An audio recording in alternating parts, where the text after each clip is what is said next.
Shane Dripshack, Basketball in Focus, continuing on this Thursday evening. Good to have the Smith Golden Eagles in the house. Coach Derrick Partee with us. Coach Partee, feeling good today or feeling kind of in between today? Had a tough loss against Grimsley back on Tuesday. No time to weep or complain or moan. Got a huge game against Dudley tomorrow night. Yeah, our college, all of our conference games are huge. So, yeah, we don't have a lot of time to weep, man. We're struggling right now. Aaron Simpson has got a pulled muscle in his back. Tristan Skurlock broke a foot in his bone. He's out for the season. And Raymond Pratt played the last game with the flu. So we're struggling right now. How about Simpson for tomorrow night? Is he going to? Sounds like he may not be full strength, but he's going to be able to go tomorrow night. We're hoping it's going to be. The doctor said he can play. Kind of his discretion and how he's feeling. He didn't practice much today because it was so tight. But we'll see. We'll see. He's been the heart and soul of your team this year. Yeah, he's our leading scorer. He's averaging about 21 a game right now. Plays great defense, takes charges, been a good leader. He's been really good for us this year. And he does a good job getting the foul line, too, and usually connects on those free throws. Yep. He's finishes around the basket real funny, like all kind of awkward ways when he gets fouled and creates that contact to get to the free throw line. Wait, Jamal Wallace, going to talk to him later, too. He was really hot from three-point range in that close of the first half we had back on Tuesday at Grimsley. He got hot. Well, Jamal's a senior, man. He's played really, really well and solid for us this year. A really nice surprise, probably to the community, but for us, we've been watching him. He's been growing. He's been working really hard, and pretty much giving us what we need. Tell you what, let's bring a quick question up since it's kind of in the news right now this afternoon. We're talking about players you've lost because of injury. Some guys going down to do that. Have you ever had to let a player go because of disciplinary actions? Because Rashid Suleiman dismissed at Duke today. So have you ever been through anything like that before? I saw that.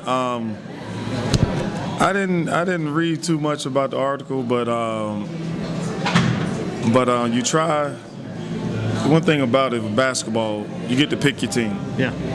A lot of times you know a lot about the kids before you pick the team, and especially those guys at that level. You know what kind of kids you're recruiting at that level, at the college level. So when we pick our team for guys that make the team, we sometimes take their character traits into consideration. So while I've been at Smith, I hadn't had to put a kid off the team for those type of actions or detrimental to the team. But I have cut kids coming into the season because you knew going in what you would be facing later on. You go and eliminate those problems when they come up. Right. And you knew some had prior knowledge going into the season. Once you get in the year, you got about 12, 13 guys, and guys might start getting hurt. Some guys might get the flu, might get sick. It makes it tough. You don't really want to have to let a guy go then because you're in a position where you need everybody you got. You got to have those guys. And once you pick your team, man, these guys, just like I'm sure at Page and Grimsley, Dudley, anywhere else, your team, the guys you've picked to be with you and chosen to be with you are more like extended family. So, any kind of problems you work through, and just like I'm sure at Duke, same thing. It's got to be a tough decision to have to let somebody go, so it had to be pretty bad. You spent all that time studying that guy while he's in high school. If you're a college coach, you get to know him pretty well, like you say. You know his tendencies, you know his behavior, you know where he's coming from most of the time. And like to have let a guy like that go, you've already got so much time invested, even before he gets to your school, even before he arrives there. Tell us how you ended up at Smith. I know it's a road you can talk about. We know a little bit about it ourselves, but tell us how you ended up at Ben Allen Smith High School as their head coach. Well, I spent 13, 14 years as an assistant coach at Dudley High School, and that's my alma mater. Played basketball there and whatnot, and I really enjoyed that time while I was there. And when Coach Price retired, I applied for that position, and it's probably down to one of the 3 or 4 last guys in the process, and didn't get the job. And once I didn't get that job, I applied for a few other jobs, and once I was offered the Smith job, I decided to take it. One door closes, another one opens up, right? That's what they say. Everything happens for a reason. And you wanted them more than anything. You want to get that head coaching experience on the high school level, so you weren't ready to turn anything down. I guess you want to get that job and get settled in and become a head coach. To be honest with you, all that time I was assistant coach at Dudley, I wasn't really necessarily worried about being the head coach at Dudley or being the head coach somewhere in general. I really enjoyed the kids I worked with and the people we worked with, and like I said, that was my alma mater. I enjoyed just helping my community. Right. Now, once Coach Price retired, I got the itch to kind of want to be a head coach and see how well I could do. And you were the JV head coach for a while too, right? Did the JVs? I was there. I did that for a number of years. The basketball background at Dudley, like you said, that was probably more than just a job when you were teaching and coaching there, and even when you were playing, there was more of a passion, more thing you loved to do being around Dudley. Absolutely. It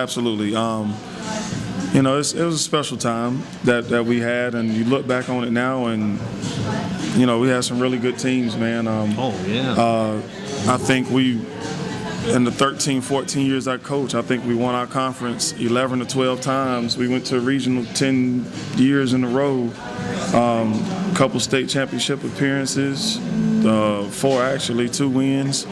We had a really great experience, and really everything I learned in that experience I'm trying to implement into what I'm doing at Smith, and hopefully build something as successful or even more successful than we had going there at some point. And interesting too, you were doing it at the 4A level, then the 3A level, then back to the 4A level. You guys were doing it at all levels. Right. Well, that 3A, 4A, 2A, it's just a number on the school. You can ask anybody around the state.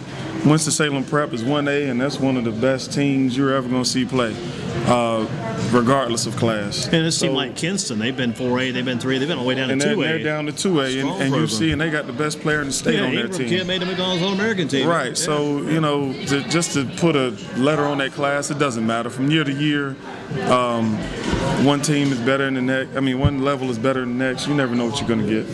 How does a coach make it in this business? How do you make it stick? What keeps you coming back? I don't know. You're so far. I've only been here 3. This is only my 3rd year. I think, though, just trying to do it the right way. Just trying to make sure. Once the season starts, it goes pretty quick, too. You don't have time to think about things. It just flies by. It goes super fast. I think, like you said, making it in the business, I think just trying to do the right things, just trying to play by the rules, just trying to treat kids right, and realize it's not just about basketball. It's about making them better. I talked to some kids in here last week. People. I like to see it sometimes where the kid is as well known or just about as well known for his academics as he is for his sport, because people they're not looking for that. That shocks people, and that's a good thing if they're known just as much for his academics or just about as much for his academics as the kid is known for his sport. Yeah, and I try to make sure our guys are known around school as good individuals, as good students, as good leaders, high character people around school, because like you said, that's way more important. It's going to take them way further than basketball.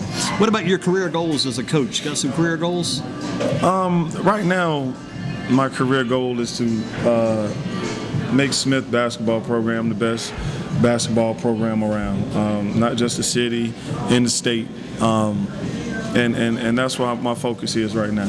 And they were there one time years ago when Coach Reggie Peace was there. I think Smith actually played for the state 4A title when you were over at Dudley. My junior year in high school. They had one of the best teams you ever wanted to see.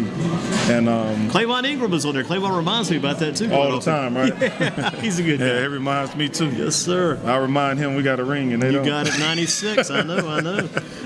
The best player you probably ever saw come out of Dudley.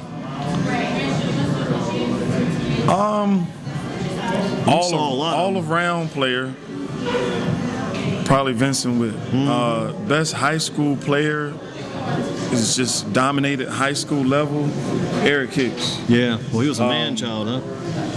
And I can break that question down into a lot of different ways. Categories, yeah. Most skilled player, William Graves. Yeah. I can just keep going on and on, man. But those are at my top right there. And then people wouldn't believe it. Eric Hicks could shoot 3-point shots. I still remember seeing him shoot a 3-pointer over that far corner against, it must have been Winston-Salem Parkland in that game down at East Carolina. Oh, yeah, in the regionals. But Eric, man, he was an unbelievable high school player. He's one of the best players at the high school level that I've ever seen. How do you stress the importance of the academics? How do you get that point across? So some kids think it's just you got to take care of your business. That's all you got to do. Well, as long as you stay eligible, then you're okay. How do you stress the importance? The way the state of North Carolina and Guilford County is leading the state in a lot of the academic rules and what have you. First of all, the way they implement it, you're going to be somewhat successful if you meet the minimum requirements. But we just stress the importance of academics when we talk to them in practice, when we talk to them in study hall. We stress the academic part. We stress the character part. Now, some of the guys when you were growing up, I mean, how did you get it? Because some of the guys you grew up with, they got the basketball, but they might have got some of the academics, but they didn't use them like you've been able to use this academic. How did you get both? True, Andy. I was just living, having fun. You must have had some good background academically, though, because you must have picked a lot up to go with it, because you picked up both. Yeah. And it's, if you have goals, we talk about to the kids about setting goals. And one of my goals in high school was I really admired my high school coach, and I wanted to be a high school basketball coach. So I knew that, and I knew I needed to be a teacher. So you set your goals and look at the road you have to take to get to your goals. And that's how you kind of prepare these guys for life after basketball, too, right? Reminding the basketball. I mean, we keep saying it over and over again. Everybody knows it by now, but sometimes you don't know if it's sticking or not. But the point about there's life after basketball, you got to get ready for it. Yeah, and when you let them know all the time, it's just a game. Yeah. It's just a game. Coaching at Smith and going back to Dudley, have you pretty much gotten over all that now? Is that just a formality? Or does it still carry something? Yes. I look at Dudley game like I look at Page, Grimsley, Southern Alabama, Southeast. It's a conference game, man. And they are all super big, and it's a Metro 4A conference game, or there's a Dudley game now then, right? In fact, the matter, you can have success because you beat them once already. You beat them at your place. We did.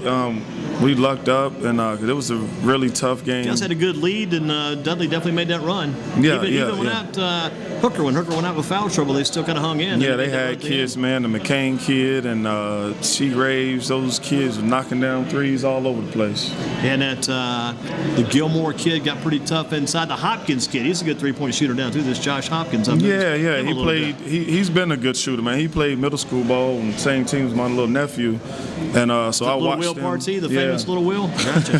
The big Will. World famous, and he's on your team. I saw he scored double digits in the game a while back. He did against Southeast. So I've been watching Josh for a few years. He's a good shooter, man, a good player. What's the key to winning basketball at Ben L. Smith High School? What's the key to having winning basketball there? Just the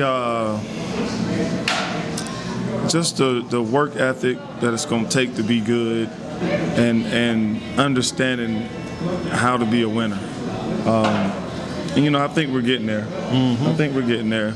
You got to keep the thing at 500 or better. That's the goal. You got to stay at 500 almost at all times if you can, because you don't want to dip below that. Because if you dip below the 500, you're going to start over again. I don't know too much about 500, but I'm trying. Mm-hmm. I'd really like to be up around 80. I gotcha.